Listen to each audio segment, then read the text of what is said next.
ایک ڈاکٹر صاحب لکھتے ہیں کہ میں ایک میڈیکل کالج کے اندر پرنسپل تھا۔ یہاں پر میرے پاس ایک بندہ آیا کرتا تھا۔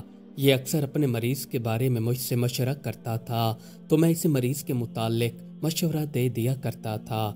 ایک مرتبہ یہ بندہ مجھ سے اپنے مریض کا مشورہ کرنے آیا تو میں نے اسے مریض کے بارے میں اچھا مشورہ دیا۔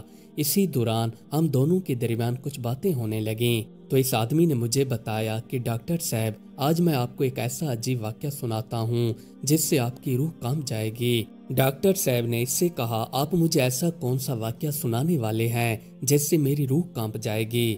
اس آدمی نے ڈاکٹر صاحب سے کہا کہ جناب کچھ بات ہی ایسی ہے جس سے آپ کو پتا چلے گا کہ انسان کتنا خطا کار ہے، اس کے اندر کتنی زیادہ خطائیں بھری پڑی ہیں۔ جب انسان کی موت کا وقت قریب آتا ہے اور انسان کو موت آ جاتی ہے تو تب پتہ چلتا ہے کہ اس پر اللہ تعالیٰ کتنا سخت ناراض تھا اور اس پر قبر کا عذاب حاوی ہو جاتا ہے۔ دعا کریں کہ ہمارے ساتھ کبھی ایسا واقعہ نہ ہو اور ہماری موت ایمان پر واقع ہو۔ پروردگار سب کو قبر کے عذاب سے بچائیں۔ اس نے واقعہ سنانا شروع کر دیا۔ اس نے ڈاکٹر صاحب کو بتایا کہ ہمارے علاقے کے اندر ایک آدمی کافی عرصے سے بیمار تھا۔ یہ بندہ کافی تکلیف میں رہتا تھا، نہ اسے شفا مل رہی تھی اور نہ اسے دنیا سے آزادی مل رہی تھی۔ اس بندے کا کافی علاج کرایا گیا پر اس کو بیماری سے شفا نہیں ملی۔ آخر کار اس کی موت کا وقت قریب آ گیا تو اس کے قریب ٹھہرے ہوئے لوگوں نے اس سے کہا کہ تم کلمہ پڑھ لو۔ جیسے تیسے کر کے اس نے کلمہ پڑھنا شروع ہی کیا تو موت کی اس کے اوپر اتنی زیادہ سختی تھی کہ اس نے کلمہ پڑھتے ہوئے اپنے منہ سے گالیاں نکالنا شروع کر دیں۔ اب اس کے منہ سے کلمے کی جگہ گالیاں نکل رہی تھیں۔ معلوم نہیں ہے کہ یہ بندہ گالیاں دینے کا عادی تھا یا کوئی اور مسئلہ تھا۔ پھر اس بندے کی روح پرواز ہو گئی۔ اس کے بعد اس کے کفن دفن کا انتظام کیا گیا تو لوگوں نے جا کر اس کی قبر کی کھدائی کی۔ جب قبر کی کھدائی مکمل ہو گئی تو اس کو قبر میں لے جانے کے لیے قبرستان لے جایا گیا۔ وہاں پر جا کر اسے جیسی قبر میں دفن کرنے لگے تو لوگوں کی نظر قبر کے اندر گئی تو قبر میں پہلے سے ہی بچھو موجود تھے۔ لوگوں نے جب بچھوؤں کو دیکھا تو ان لوگوں نے آپس میں مشورہ کیا کہ اس کو اس قبر میں نہیں دفناتے۔ پھر لوگوں نے دوسری جگہ پر جا کر قبر کی کھدائی کرنا شروع کر دی۔ اب دوسری قبر کے اندر بھی پہلے سے بچھو موجود تھے۔ آپسی مشورے کے بعد لوگوں نے پھر اسے اس قبر کے اندر ہی دفن کر دیا اور اس بندے کو بچھوؤں کے حوالے کر دیا۔ کبھی ایسا بھی ہوتا ہے کہ کوئی بندہ کافی نیک نظر آتا ہے پر موت قریب آنے کے بعد اس کی روح پرواز نہیں کر رہی ہوتی، یہاں تک کہ قرآن پاک کی تلاوت بھی ہو رہی ہوتی ہے پر پھر بھی اس کی بخشش نہیں ہو رہی ہوتی۔ یعنی کہ آپ کے اعمال ہی ہیں جو آپ کو بچا سکتے ہیں۔ اگر آپ اس دنیا کے اندر اپنے اعمال بہتر نہیں کریں گے تو ہو سکتا ہے اس آدمی کی جگہ ہم پڑے ہوں گے اور بچھو ہمیں کھا رہے ہوں گے۔ اس موقع پر مجھے رسول پاک صلی اللہ علیہ وآلہ وسلم کا ایک واقعہ یاد آ گیا۔ علقمہ نامی ایک شخص نماز اور روزے کا بہت زیادہ پابند تھا۔ یہ بندہ کافی نیک اور پرہیزگار تھا۔ اس بندے کی موت کا وقت قریب آ گیا پر باوجود اس کے منہ سے کلمہ جاری نہیں ہو رہا تھا۔ علقمہ کی بیوی نے ایک بندہ رسول پاک صلی اللہ علیہ وآلہ وسلم کی طرف بھیجا اور آپ صلی اللہ علیہ وآلہ وسلم کو اطلاع دی تو آپ صلی اللہ علیہ وآلہ وسلم نے دریافت کیا کہ کیا علقمہ کے والدین زندہ ہیں تو معلوم ہوا کہ علقمہ کے والدین میں سے صرف اس کی ماں زندہ ہے اور ماں علقمہ سے کافی ناراض ہے۔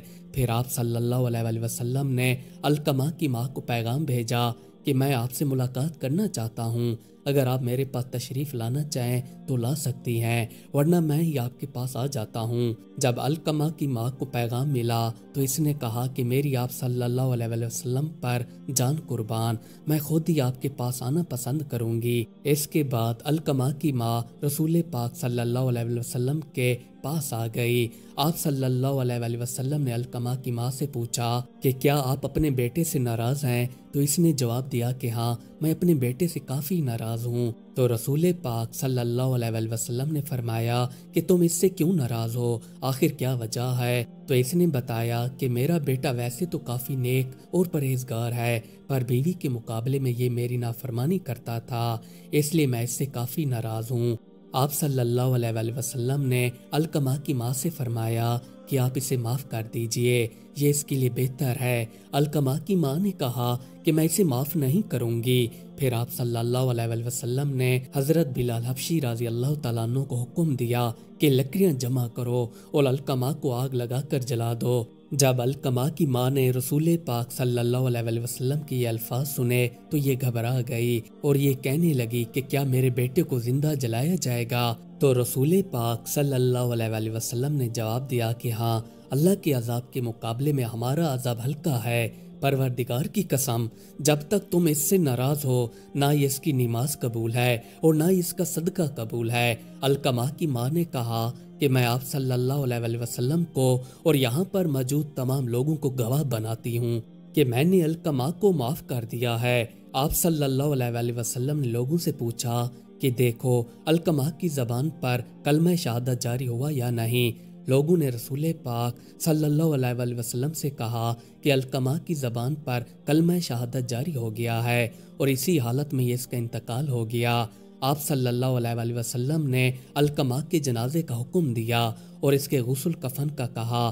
پھر آپ صلی اللہ علیہ وسلم اس کی نماز جنازہ میں شرکت کے لیے چلے گئے۔